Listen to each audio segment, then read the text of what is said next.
The ranch woman faced a ruthless gang alone, until a quiet cowboy stood beside her. The twin suns of Red Mesa 7 were just rising when Lyra Kane stepped out onto her porch. The sky was wide and copper-colored, and the wind moved slowly across the plains.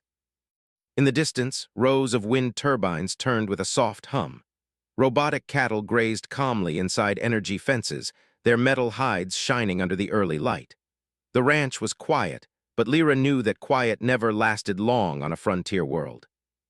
She leaned against the railing and looked over the land her father had built with his own hands. Years ago, he had chosen this distant planet because it offered freedom. No crowded cities, no strict corporate rules, just open land and honest work. After he passed away, many people thought Lyra would sell the ranch and leave. Some even told her she should. They said a young woman could not handle such a harsh world alone.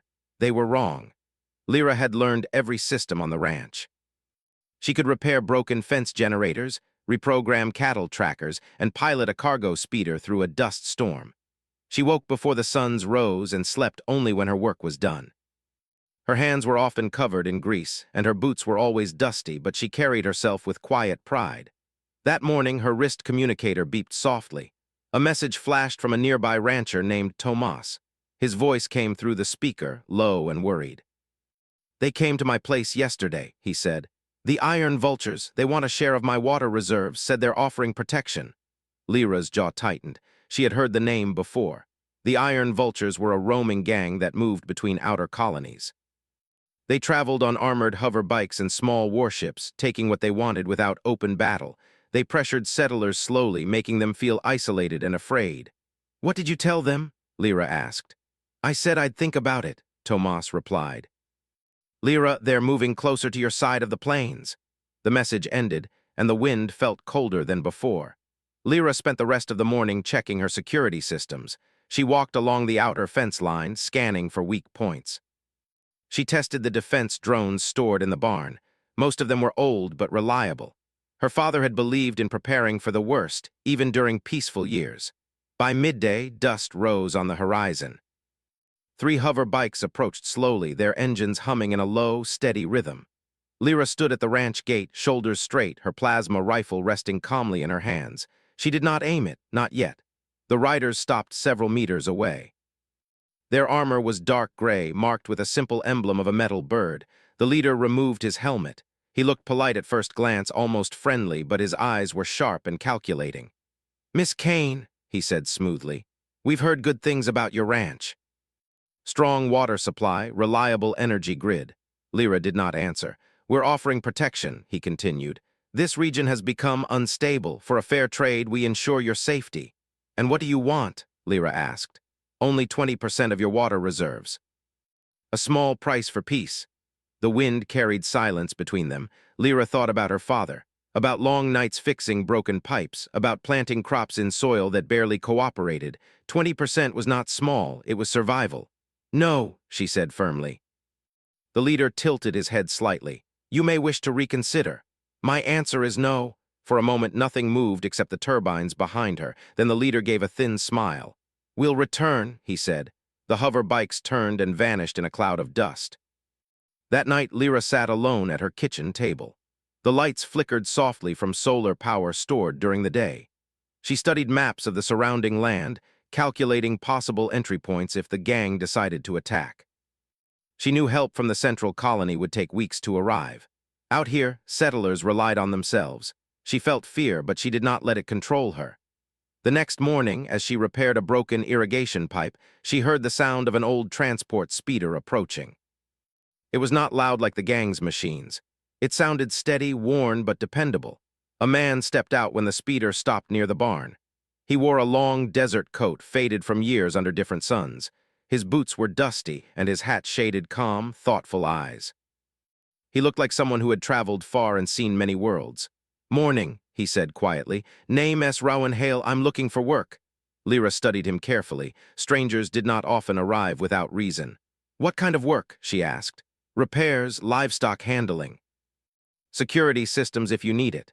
His voice was low and even, not boastful, not desperate. Lyra hesitated. She could use help, but trust was rare on the frontier. "I don't have much to pay," she said. "Food and a place to sleep is fine," Rowan replied. Something about him felt steady, like a strong fence post that would not break in a storm. After a long pause, Lyra nodded. "You can stay for now." Rowan began working immediately. He repaired a damaged drone circuit within minutes. He reinforced the barn doors with extra steel plating. He moved across the ranch with quiet confidence, noticing problems before Lyra mentioned them. Over the next few days, Lyra watched him carefully. He asked few questions about her past and spoke little about his own. But when he worked, he focused completely. He handled the robotic cattle with surprising skill, guiding them smoothly across the fields. On the fourth evening, as they stood watching the sunset, Rowan spoke. "You're expecting trouble," he said. "Yes, from the iron vultures." Lyra turned toward him. "You know them? I've crossed paths with gangs like that before." There was something in his voice, not fear, but experience. Before she could ask more, distant engines echoed again across the plains, more hover bikes than before. Lyra's heart beat faster, but she kept her expression calm. Rowan stood beside her, hands resting near his belt. "You don't have to get involved," she said quietly. Rowan looked at the approaching dust cloud. "You shouldn't face them alone." The words were simple, but they carried weight. The gang stopped outside the fence once more. This time they did not remove their helmets. "Last chance," the leader called out. "Agree to our terms?" Lyra stood firm. "No." The wind picked up, swirling dust around both sides. For a long moment the standoff held. Then the gang leader raised his hand slightly, signaling his riders to hold position. "We'll see how long your confidence lasts," he said coldly. The hover bikes retreated again, but this time the threat felt heavier. Lyra exhaled slowly once they were gone. Rowan remained still, watching the horizon even after the dust settled. "They're testing you," he said. "They'll push harder next time." Lyra nodded. "Then we'll be ready." As darkness fell, the ranch lights glowed softly against the vast emptiness of Red Mesa 7. Somewhere beyond the plains, the iron vultures were planning their next move. But now, Lyra was no longer standing alone. A quiet cowboy stood beside her, steady as the turning turbines, ready for whatever the frontier would bring next. The morning after the iron vultures returned for the second time, the ranch felt different. The wind still moved across the plains, and the robotic cattle still grazed behind their glowing fences, but there was tension in the air. Lyra Kane could feel it in her chest. It was the feeling of a storm building far away, even when the sky looked clear. Rowan Hale was already awake when she stepped outside. He stood near the main gate, studying the horizon through a small scanner device. His long coat moved gently in the wind.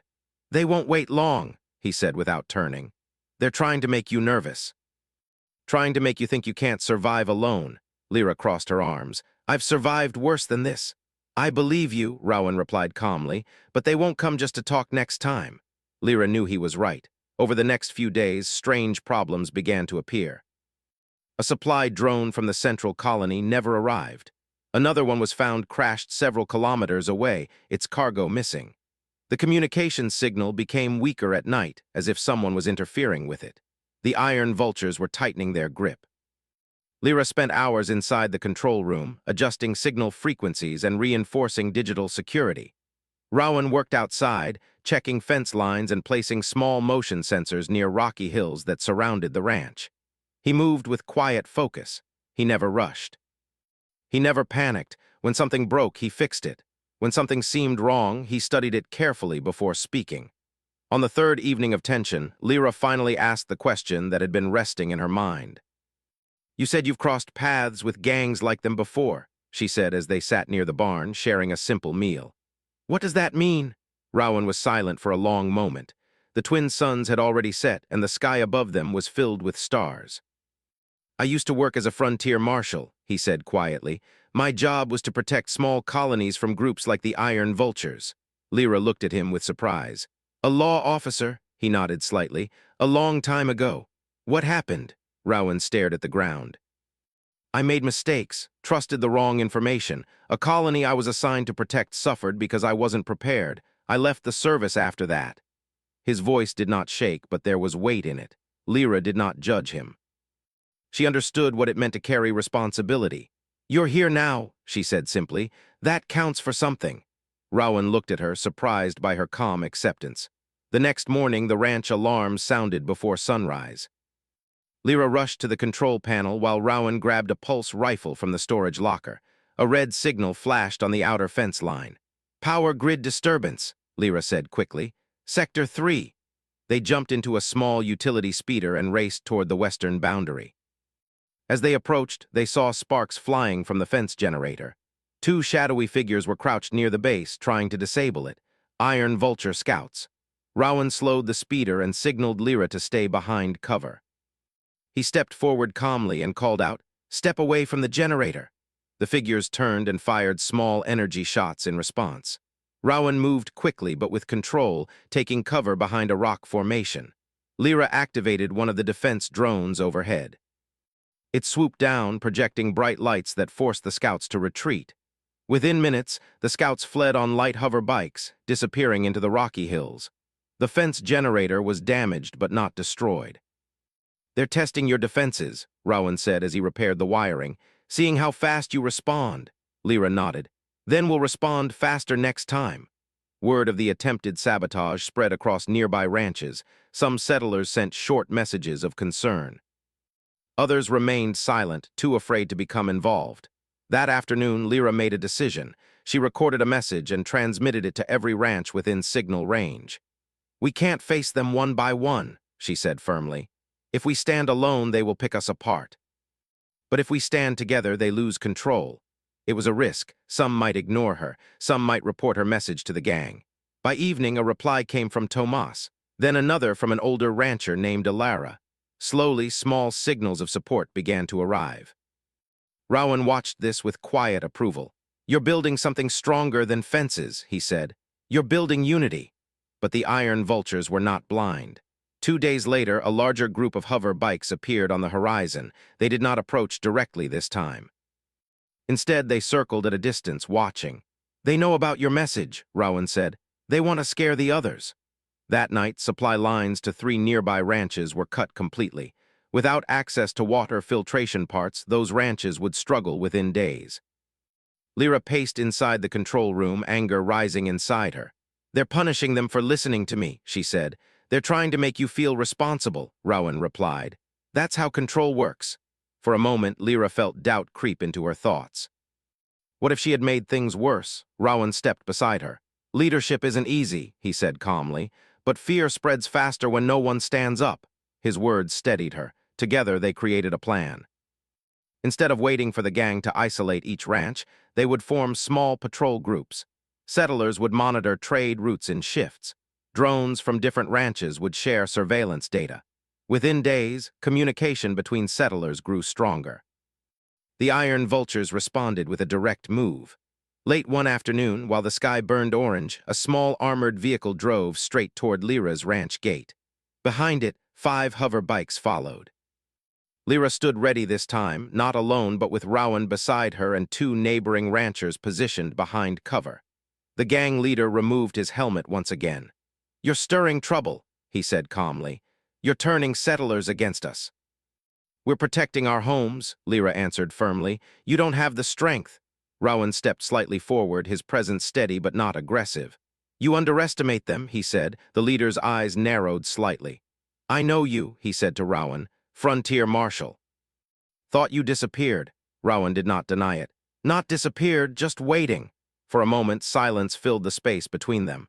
The gang leader seemed to consider his options. Attacking now would cost resources. Retreating would make them look weak. Finally, he gave a short nod to his riders. "This isn't over," he said. They turned and left once more, but this time their departure felt different. They were no longer completely confident. As night fell, the settlers who had helped Lyra return to their own ranches, encouraged but cautious. Lyra stood beside Rowan near the fence line. "They'll come back stronger," she said. "Yes," Rowan replied, "but so will we." The stars above Red Mesa 7 shone brightly, and the turbines hummed steadily in the background. The ranch was no longer just a piece of land. It had become the center of resistance. Lyra no longer felt like a single ranch woman standing against a ruthless gang. She felt like part of something larger, and beside her stood a quiet cowboy who had once run from his past, now ready to face it again.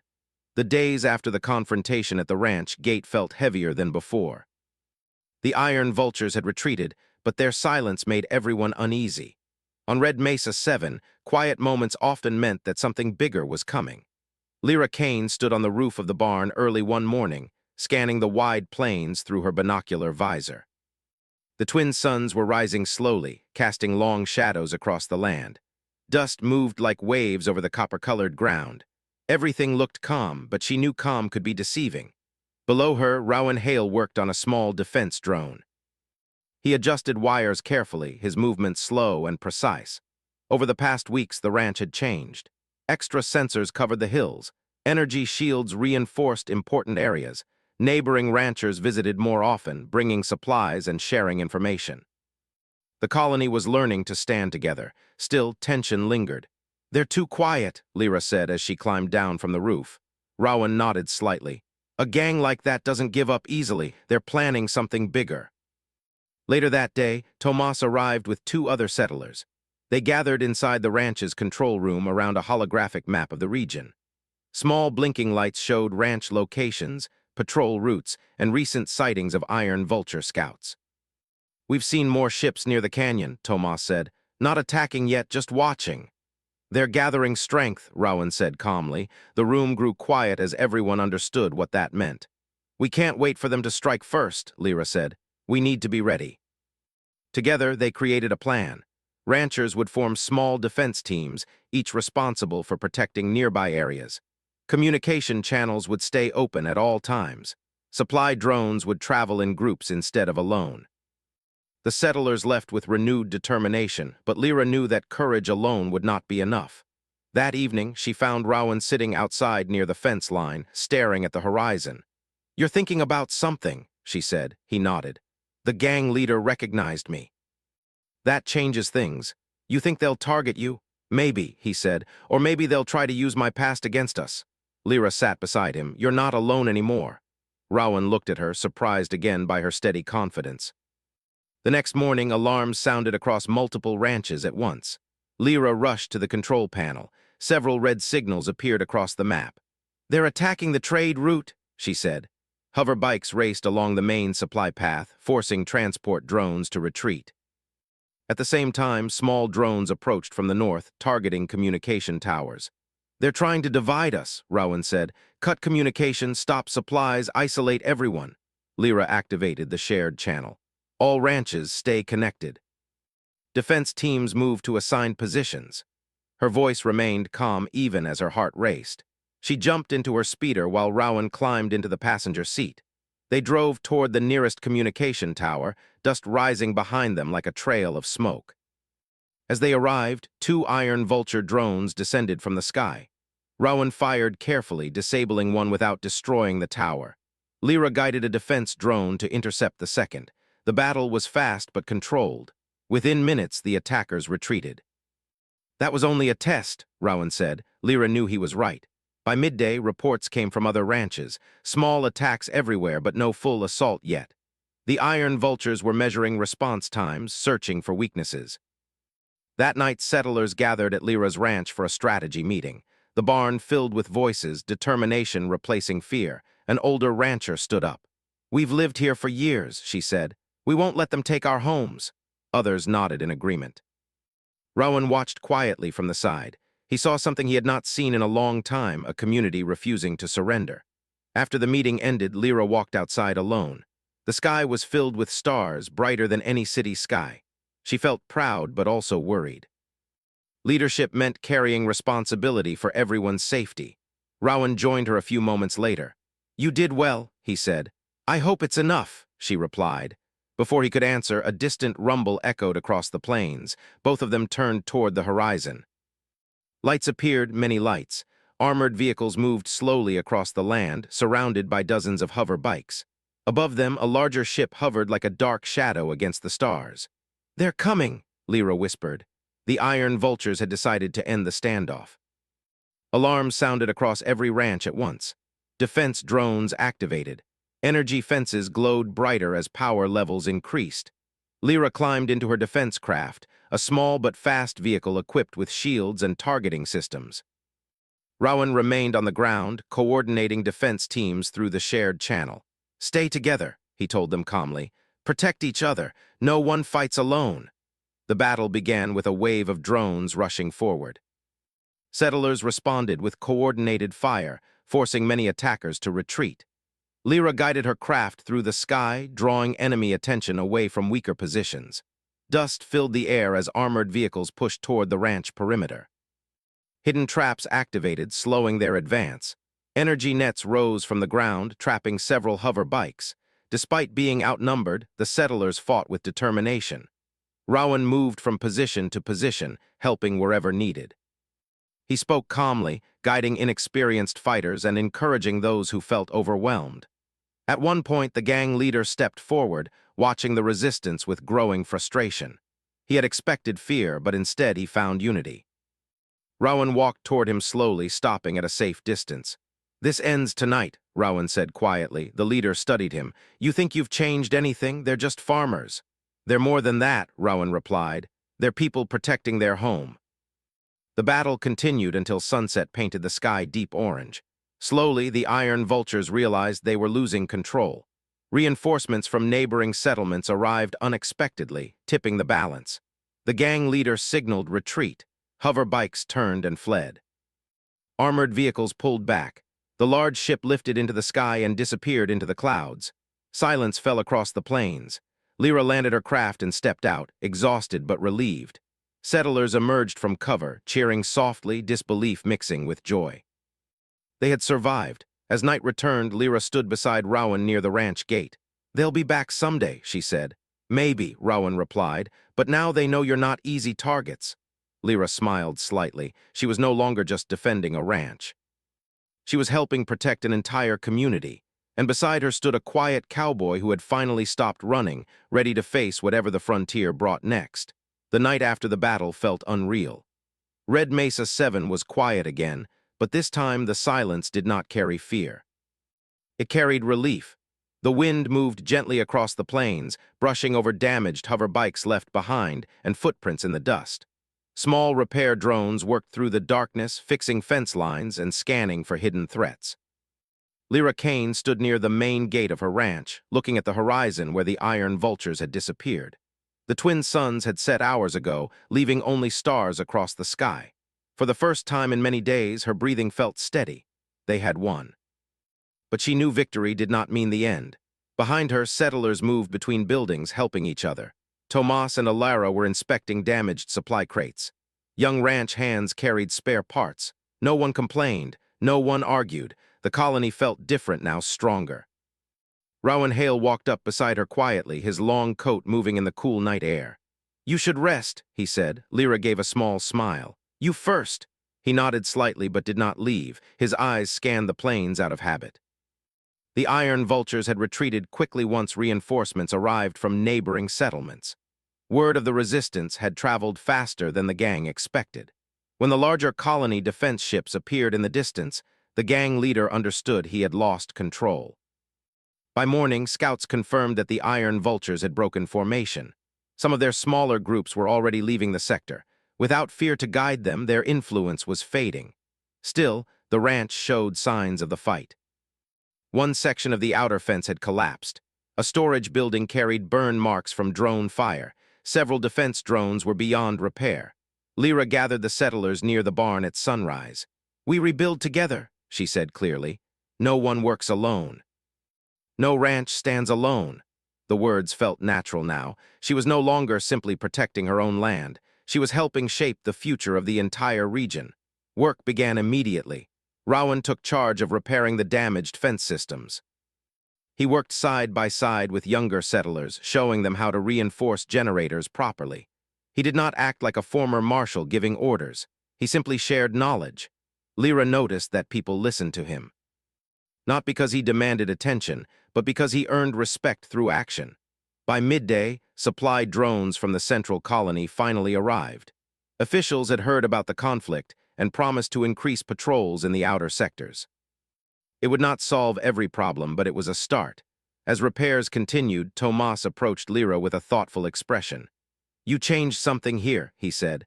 "Before this, we all stayed on our own land. Now we talk, we plan, we support each other." Lyra looked around at the busy ranch. "We changed it," she corrected him. That evening, after most of the work was finished, Lyra found Rowan sitting alone near the old wind turbine at the edge of the property. The setting suns painted the sky deep gold. "You're thinking about leaving," she said quietly. Rowan did not deny it. "I've stayed too long in one place before," he said. "It makes things complicated." "Complicated isn't always bad," Lyra replied. He watched the horizon. "My past follows me. If another gang hears I'm here, they might come." Lyra stepped closer. "They came already, and we handled it." Rowan was silent. "For years you ran from a mistake," she continued gently. "But here you didn't run, you stood beside us." The wind picked up slightly, moving across the plains like a reminder of how wide the universe was. "I don't need a hero," Lyra said, "but this place could use someone who believes in protecting it." Rowan looked at her, seeing not just a ranch woman, but a leader who had faced fear without surrendering. "Belonging somewhere feels risky," he admitted. "Everything on the frontier is risky," Lyra replied with a small smile. They stood there as the sun slowly dipped below the horizon. Over the next week, Red Mesa 7 began to look normal again. Fences were stronger than before. New communication towers were built between ranches. Patrol routes were organized in shared schedules. Instead of fear, there was cooperation. News spread that the Iron Vultures had fractured into smaller groups. Without a clear victory, their leader had lost influence. Other gangs were cautious about entering a sector that had proven difficult to control. The colony had earned a reputation. One afternoon, Lyra rode her speeder across the plains to check on a neighboring ranch. She noticed something different in the air, not tension, but possibility. Children were helping repair irrigation lines. Farmers were testing new crop systems. People were planning for the future instead of preparing for disaster. When she returned to her ranch, she saw Rowan teaching a small group of settlers how to handle defense drones safely. He moved patiently, answering questions and correcting mistakes with calm guidance. He had not left. Later that evening, as stars filled the sky again, Lyra stood on the porch just as she had on the morning the trouble began. But now, the ranch lights seemed brighter. The turbines hummed steadily. The robotic cattle moved peacefully behind reinforced fences. Rowan joined her, leaning against the railing. "You decided to stay," she said softly. "For now," he replied. She laughed lightly. "That's enough." He looked across the wide land the same way he had when he first arrived. "This place isn't just a ranch anymore," he said. "It's a community." "And communities are worth defending," Lyra answered. The memory of standing alone at the gate against the Iron Vultures felt distant now. She remembered the fear she had hidden, the uncertainty in her heart. Back then, she had believed she might lose everything. Instead, she had gained something greater: trust, unity, strength. The quiet cowboy beside her was no longer just a traveler passing through. He had become part of the story of Red Mesa 7, part of the reason the colony stood tall. In the distance, the horizon stretched endlessly under the stars. The frontier would always carry danger. There would always be challenges. But Lyra no longer saw the wide plains as empty and uncertain. She saw them as home. And as long as people stood together, ranch woman and quiet cowboy side by side, no ruthless gang could break what they had built.